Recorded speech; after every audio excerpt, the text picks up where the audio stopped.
Okay, so we all think we know Luke Skywalker, right? But his journey is so much bigger than just the movies. We're talking comics, TV shows, video games, you name it. So, where exactly can we find him?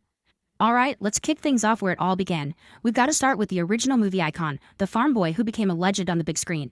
And here it is, the classic hero's journey we all fell in love with. In A New Hope, boom, a farm boy blows up the Death Star. Then in Empire, he's training with Yoda and facing that massive I am your father moment. And finally, Return of the Jedi, he's a full-on Jedi Knight who saves his dad. I mean, this is the stuff of legend.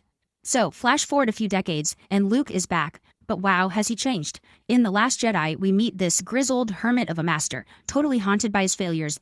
It's a really complex, heavy take on the character, but his final act, becoming one with the Force, just wow, so powerful.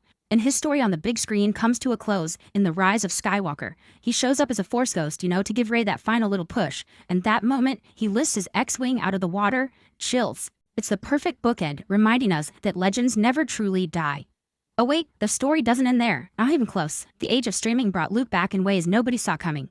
And there he is. Oh my gosh. In The Mandalorian and the Book of Boba Fett, we get a de-aged Luke in his absolute prime. That scene where he just tears through those droids to save Grogu, the internet literally broke. This was the Jedi Master we've been waiting to see in action. Then, we do a total 180 and jump way back in time. In the Obi-Wan Kenobi series, we see Luke as just a little kid on Tatooine. He's not the hero of this story, he's the reason for it. He's this little beacon of hope that Obi-Wan is risking everything to protect. It's a completely different perspective. Okay, now let's jump into animation, because Luke's story keeps on going, one frame at a time. Now, his official animated stuff is mostly cameos, but they're pretty cool. You've got Forces of Destiny, which gives us these little adventures tucked into the original trilogy. Then in Rebels, you kind of blink and you'll miss him as a kid. And, get this, he even had a quick appearance in the old Droids cartoon from the 80s just to connect the dots. And of course, we have to talk about Lego Luke. Okay, so it's not canon, but who cares? He's all over the Lego specials, and it's where he gets to be hilarious and make fun of himself. It's just awesome, bricktastic fun. Okay, buckle up, because the comics, this is where Luke's story just goes into hyperdrive. We're talking decades of adventures here, but first, we need a quick lesson on timelines. Super simple breakdown for you. Canon is the official stuff Disney established after 2014. Legends is, well, it's everything else from before that.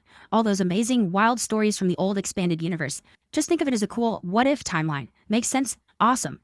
So in the new canon comics, it's all about filling in those gaps between the original movies. We get to see Luke really struggling to figure out this whole Jedi thing right after blowing up the Death Star. And he has some insane adventures like teaming up with the morally gray archaeologist Dr. Aphra. So good. But the Legends comics, oh, this is where things go completely off the rails, in the best way possible. You have Dark Empire, where Luke actually falls to the dark side. And then there's Heir to the Empire, where he's this powerful Jedi Master going up against the legendary Grand Admiral Thrawn. These stories are just iconic. And last but not least, let's talk about the world where you get to be Luke Skywalker, video games. It's so cool because you can literally trace the history of gaming through Luke. He started as just some pixels in the 1983 arcade games Trench Run. Then he was the star of the Super Star Wars games on the SNES.